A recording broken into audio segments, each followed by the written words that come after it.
इष्ट गुरु चैनल के सभी प्यारे दर्शकों को मेरा नमस्कार। प्रिय दर्शकों, आपको हम बता देते हैं कि इससे पहले हमने शुक्र के 10वें स्थान तक शुक्र का फलादेश बताया। अब हम 11वें घर में शुक्र क्या फल देता है वो बताने जा रहे हैं। फिर पूरा वीडियो जरूर देखिएगा ध्यान से, क्योंकि ये शिक्षाप्रद है, केवल ज्योतिषियों के लिए ही नहीं, आप भी देख सकते हैं। आपको भी अपनी जन्म कुंडली देखने का हुनर आ जाता है, आपको भी मिल जाता है ज्ञान, तो बुरा क्या है। चलिए खैर, हम चलते हैं शुक्र ग्रह की ओर तरफ। प्रिय दर्शकों, आपको हम बता देते हैं शुक्र ग्रह एक ऐसा ग्रह है जो जातक को सुंदर, सुशील, धनवान, निरोगी, कांतिमान, स्वरूपवान, स्त्रीवान सब चीज़ों को देखने देने के बाद भी कई बार शुक्र यदि खराब और कलंकित हो तो जीवन को कलंकित कर देता है, अंधेरे में ला देता है और व्यक्ति में कहीं ना कहीं स्त्रियों के प्रति आकर्षण का कारण शुक्र ही बनाता है। तो 11वें घर में शुक्र का वास्तविक फल क्या होता है, हम चलेंगे एक एक पॉइंट पर चर्चा करेंगे। और हाँ, हम आपको ये बता देते हैं प्राचीन मनुष्यों के जितने विचार हैं हम उन्हें भी ले रहे हैं और साथ में पाश्चात्य मत और अपना मत भी आपके साथ शेयर कर रहे हैं। लेकिन पहले हम प्राचीन महात्माओं के, प्राचीन ऋषियों के ज्योतिष भेद ले लेते हैं। कहते हैं जिस जातक के 11वें घर में शुक्र होता है वह जातक धनवान होता है, सत्य पर अनुराग होता है और स्वरूपवान, रूपवान इत्यादि की चर्चा की गई। देखिए, जिस जातक के जन्म समय में शुक्र एकादश भाव में हो, एकादश भाव है क्या? रियलिटी में एकादश भाव आमदनी का मालिक है। एकादश भाव बड़े भाई बहनों का घर भी है। एकादश भाव बाया कंधा बाई बाजू भी है। तो 11वें घर से आमदनी का पता खास तौर से लगता है। तो 11वें घर में यदि शुक्र है तो ऐसा व्यक्ति सुशील बहुत होता है। उसका शरीर स्वरूप दीप्यमान और सभा में अपनी वाक चातुरी से, वचन चातुरी से सबको सम्मोहित कर लेता है।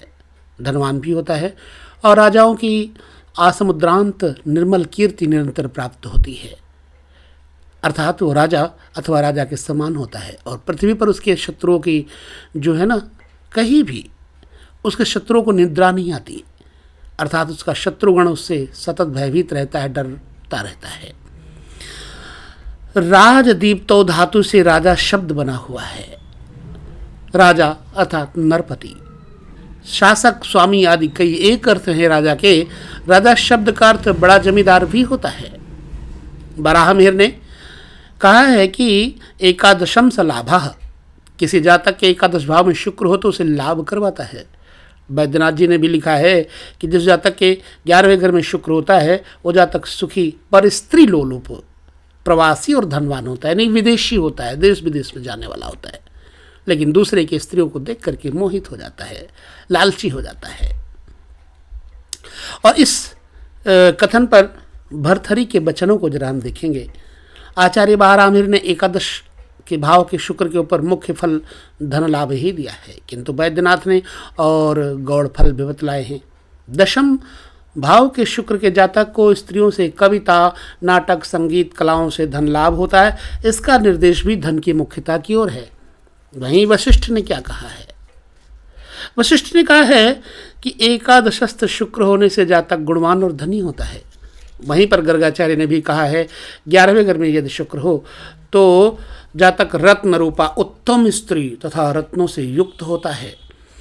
इसका शरीर निरोगी होता है, इसे किसी प्रकार का शोक नहीं होता और ये धन संपन्न तथा नौकरों से युक्त होता है। इसके बाद नौकर चाकर होते हैं।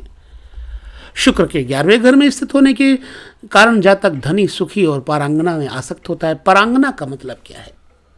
दूसरे की बहू, दूसरे की स्त्री में जिसकी आसक्ति हो उसे परांगना कहते हैं। तो दूसरे की स्त्री को परांगना कहते हैं। अब जयदेव ने क्या कहा? कहते हैं यदि लाभ भाव में शुक्र हो तो जातक धनी, बुद्धिमान तथा नृत्य गीत का विशेषज्ञ होता है, नाच गाने का विशेषज्ञ होता है। काशीनाथ का कहना क्या है? लाभे शुक्र सदा लाभ हो यश सत्य गुणान्विता। यदि शुक्र लाभ भावस्थ हो तो जातक नर श्रेष्ठ, यशस्वी, गुणी, धनी, भोगी, सदा लाभ युक्त और सदाचारी होता है। मानसागर क्या कहता है? मानसागर कहता है कि मदन तुल्य बपुः सुख भाजनम भवति, यानी लाभ भावगत शुक्र के होने पर जातक उत्तम गुणों से युक्त, अग्नि पूजक, अग्निहोत्री, कामदेव के समान सुंदर तथा कमनीय शरीर वाला, सुखी, हास्यप्रिय तथा आकर्षक शरीर वाला होता है। यहीं पर 11वें घर के शुक्र के ऊपर कल्याण वर्मा ने क्या कहा है, आइए हम जरा उनकी टिप्पणी देखते हैं। और उनका प्रतिरूप दास भृत्यम भवायाम सर्व शोक संत्यक्तम।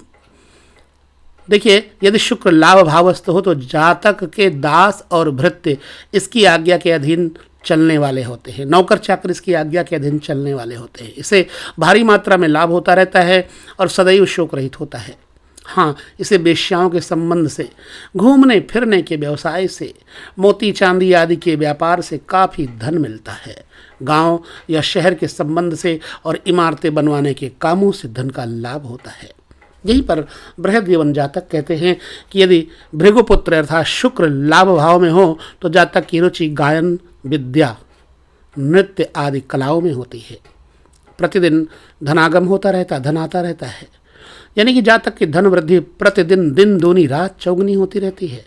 इसकी चित्तवृत्ति सदा शुभ कर्मों की ओर लगी रहती है और इसका आचरण शास्त्र अनुकूल तथा धार्मिक होता है। यहीं पर 11वें घर के शुक्र के ऊपर ढूंढीराज का कहना क्या है? कहते जिसके 11वें घर में शुक्र हो वो जातक संगीत और नृत्य का आदर करने वाला होता है। इसे सदैव मानसिक चिंताएं लगी रहती हैं और यह सत्कर्म करने वाला होता है, इसका मन धर्म में लगा रहता है। जागेश्वर का कहना क्या है? कहते हैं कि लाभ भाव में शुक्र के होने पर जातक के घर पर नित्य नाचना गाना होता रहता है। लो, यहाँ पर भी नाचने गाने की चर्चा हुई, आप यही कहेंगे ना?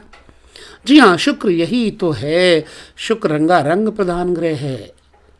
तो शुक्र 11वें घर में हो तो इसे धन प्राप्ति होती है, ये सत्कर्म करने वाला होता है, इसका चित्त धर्म में तथा शास्त्र अनुकूल आचरण में लगा रहता है, ये ज्ञानवान होने से ईश्वर भक्त होता है। हरिवंश का क्या कहना है 11वें घर के शुक्र के ऊपर? कहते लाभ भाव में शुक्र के होने से जातक को सुख विपुल मात्रा में मिलता है। इसे धन, वाहन आदि भूयसी मात्रा में प्राप्त होता नहीं, बहुत सारा नौकर चाकर, सौभाग्य, भोग, भूषण आदि भी भारी मात्रा में प्राप्त होते हैं। इसे राजा से लाभ होता है। इसी पर भृगु सूत्र के हम अनुभव को लेकर चलेंगे। कहते 11वें घर में शुक्र हो तो वह विद्वान, बहुधनवान, भूमि लाभवान, दयावान होता है और शुभ ग्रहों के साथ संबंध हो तो शरीर बहुत कांतिमान यानी सुंदर गोरा रंग होता है। बहुत प्रकार की वाहन, घोड़ा, हाथी, गाड़ी, स्कूटर, मोटर आदि और बहुत सोना प्राप्त होता है। यदि ये शुक्र पाप ग्रहों से युक्त हो तो बुरे कामों से धन का लाभ होता है, अच्छे कामों से नहीं होता। और यदि शुभ ग्रहों से युक्त हो तो अच्छे कामों से धन लाभ होता है। नीच राशि में पाप ग्रह के साथ या अष्टमेश से युक्त हो तो लाभ नहीं होता है। चलिए पाश्चात्य मत के ऊपर चलते। पाश्चात्य मत क्या कहता है 11वें घर के शुक्र के ऊपर? कहता है एकादशास्थ शुक्र यानी 11वें घर का शुक्र अच्छे मित्रों की मदद से प्रगति करता है, व्यापार में सफलता प्राप्त करते हुए धन लाभ प्राप्त कराता है।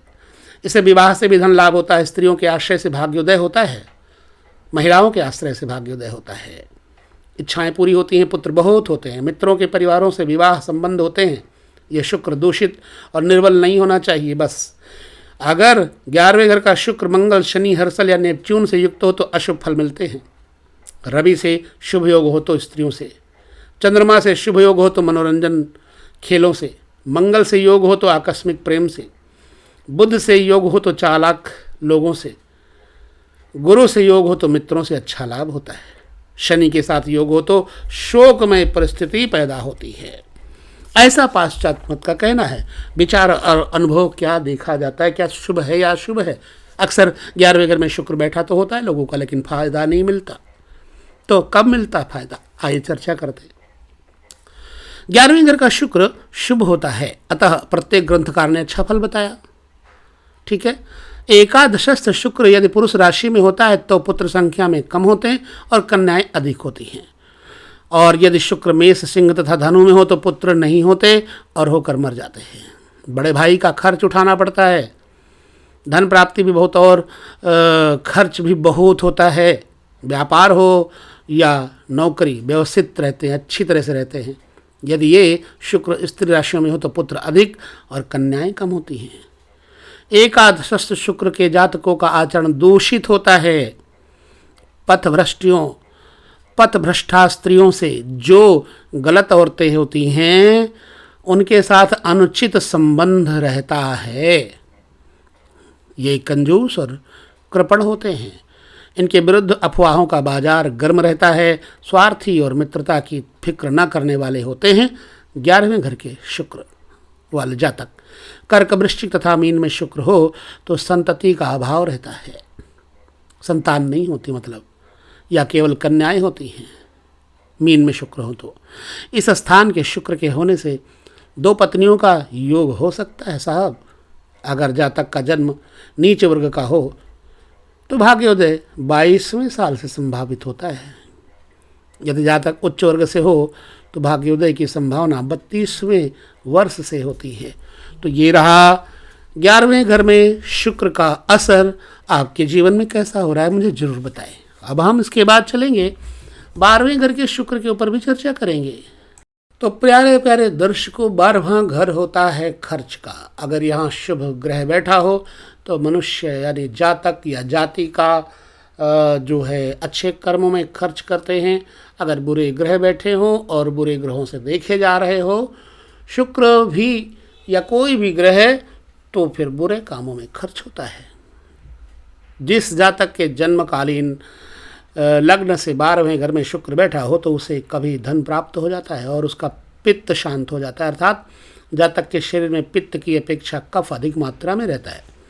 ये जातक क्रीड़ा और शुभ कर्म से सुखी रहता है।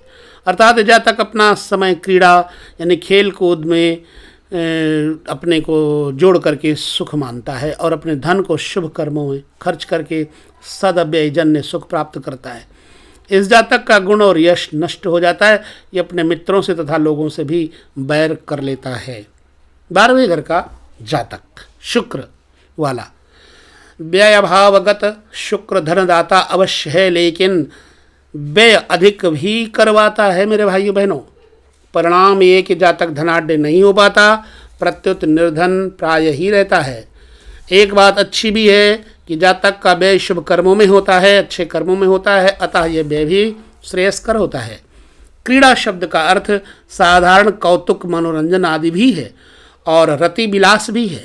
शुक्र स्त्री ग्रह होते हुए रंगीला ग्रह है, अतः दोनों प्रकार की क्रीड़ाओं में मंतव्य है इस बात का। कफ प्राधान्य से कफ संबंधी रोग प्रायः दुख के कारण बनते हैं। करोति भाह श्लेष्म मरुत प्रकोपम, गदावली में श्लेष्माजन्य रोग शुक्र के बतलाए गए हैं। नारायण भट्ट ने पित्त विलीयते ऐसा फल 12 भावगत शुक्र का कहा है। इस कथन के गर्भ में एक बंधक सत्य निहित है।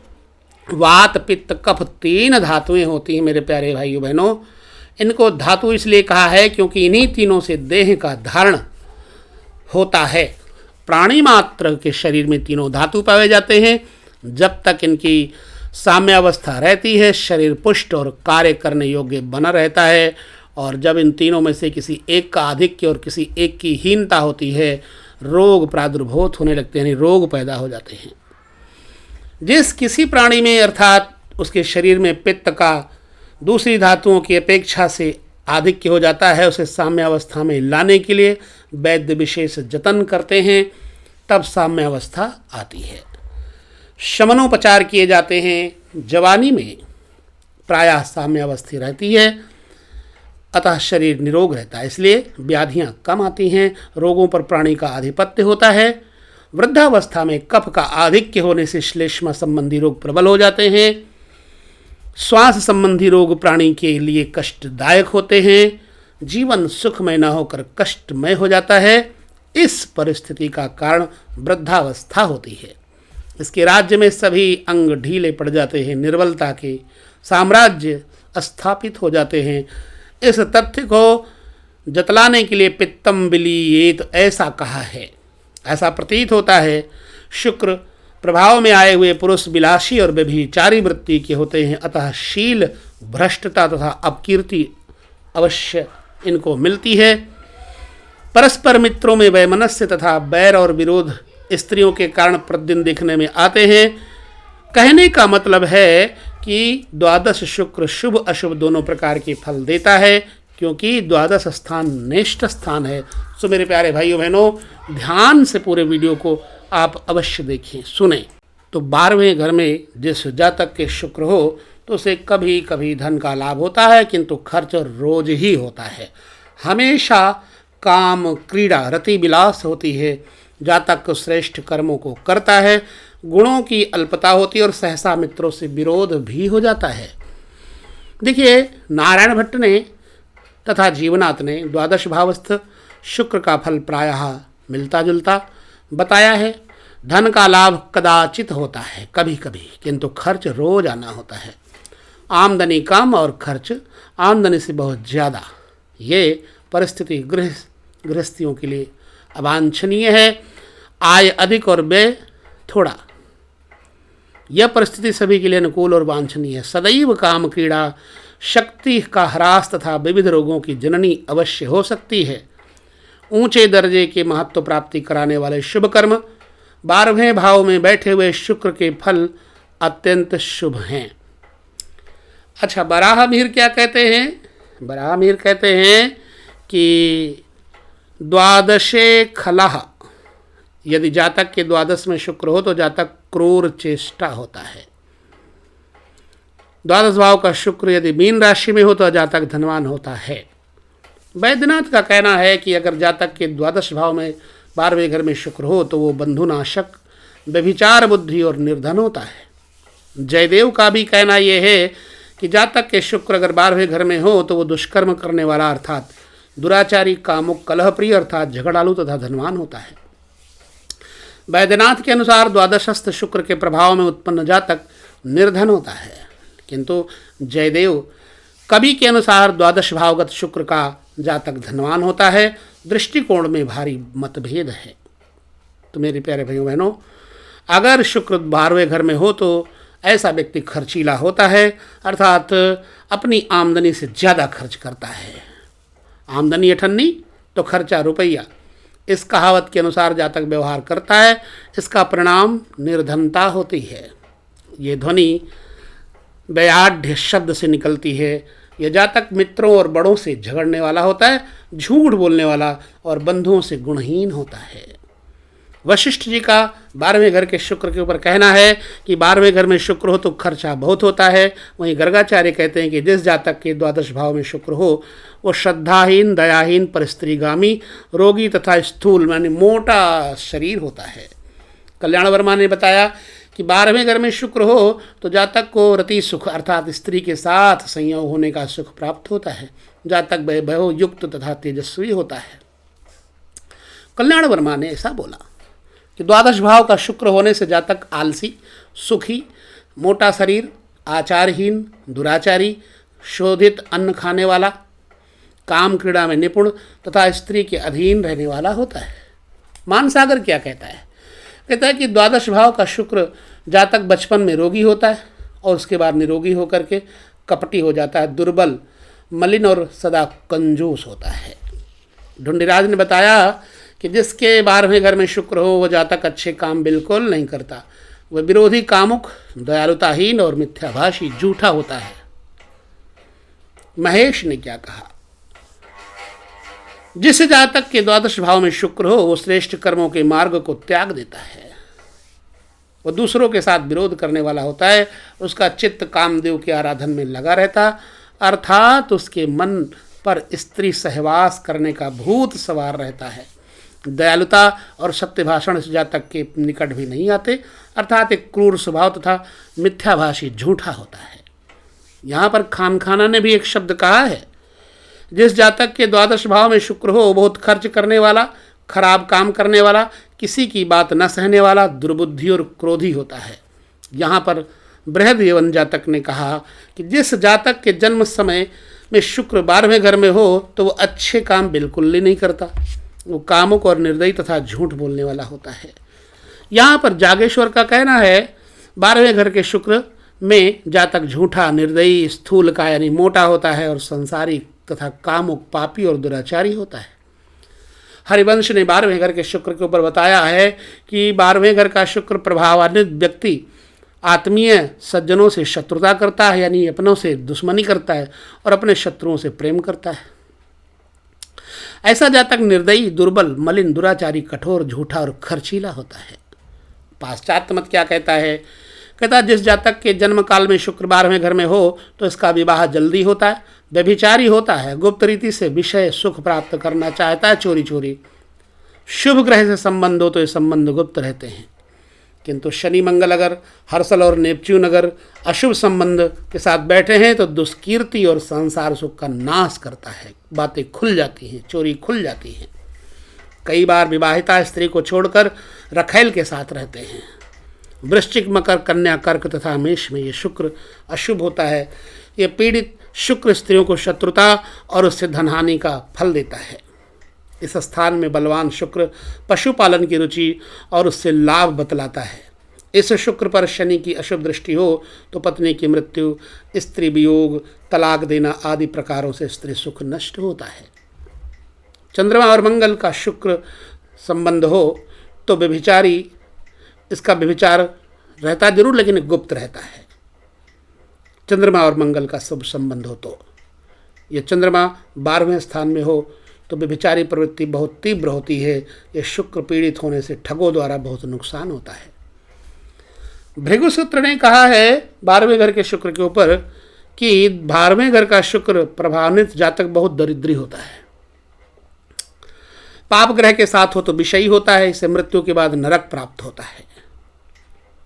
शुभ ग्रह के साथ हो तो धनवान, शैया आदि सुख से युक्त होता है तथा मृत्यु के अनंतर अच्छी गति प्राप्त करता है। विचार और अनुभव क्या कहते हैं, आइए हम चलते हैं विचारों की तरफ। 12वें घर का शुक्र अक्सर अशुभ फल देता है, ये प्रायः सभी लोगों का मत है। क्यों? क्योंकि ये ग्रह किसी न किसी अशुभ स्थान का स्वामी होता है। मेष लग्न होने पर यह शुक्र धनेश और सप्तमेश मारक स्थानों का स्वामी होता है। वृष लग्न में खष्टेश, मिथुन लग्न में व्ययेश, सिंह में तृतीयेश, कन्या में धनेश, तुला में अष्टमेश, वृश्चिक में व्ययेश तथा धनु लग्न में खष्टेश होता है। यदि यह शुक्र मकर कुंभ लग्न में हो तो ये राजयोग कारक होता है। मीन लग्न में भी अशुभ ही है क्योंकि अष्टमेश और तृतीयेश होता है। यदि 12वें भाव का शुक्र मेष, सिंह, धनु राशियों का होता है तो जातक की स्त्री झगड़ालू होती है। यदि मिथुन, तुला और कुंभ में ये शुक्र हो तो पत्नी आकर्षक होती है। यह शुक्र नौकरी में सफलता देता है तो भी स्वतंत्र व्यवसाय करने की और इच्छा रहती है, अतः मानसिक अस्थिरता रहती है। धन लाभ साधारण होता है। नैतिक आचरण अच्छा, स्त्री तथा मित्र के प्रेम की इच्छा बनी रहती है किंतु अपने में योग्यता नहीं रहती। ये शुक्र जातक को कवि, लेखक, चित्रकार, गायक, नर्तक आदि कलाकार बनाने में समर्थ होता है। यदि शुक्र स्त्री राशि का हो तो जातक कामुक और व्यभिचारी प्रवृत्ति का हो जाता है। 12वें घर में शुक्र से 2 विवाह होते हैं मनुष्य के। 2 विवाह होने से संभव है। 12 शुक्र के होने से स्त्री के साथ कलह रहता है। यदि शनि से दूषित हो तो यह शुक्र विजातीय स्त्री से विवाह का होना संभावित करवा देता है, अथवा अविवाहित रहने की ओर रुचि रहती है। अवैध संबंध निभाने की ओर यत्न होता है। हमेशा जिंदगी भर अवैध संबंध निभाया जाए। आर्थिक स्थिति रहती है साधारण और कर्जा लगा रहता है। मृत्यु के समय ऋण राहित्य संभव होता है। तो अगले चर्चा हम अब करेंगे शनि के ऊपर। 12 घरों में शनि का प्रभाव कैसा रहता है, शुक्र के इस 12 घरों के खाने में क्या फल होता है, मैंने आपको वीडियो दिए हैं, आप डिस्क्रिप्शन में देख लीजिएगा, लिंक दे दिए हैं। जो वीडियो आपने देखना होगा जरूर देख लीजिएगा। तो बस हम लेते हैं यहाँ पर विदा आप सभी से कहते हुए कि आप सभी रहें सुखी और योग्य, ज्योतिष गणना में आगे बढ़ते रहें और हम साथ में चलते रहें। आप सभी को मेरा हृदय से नमस्कार।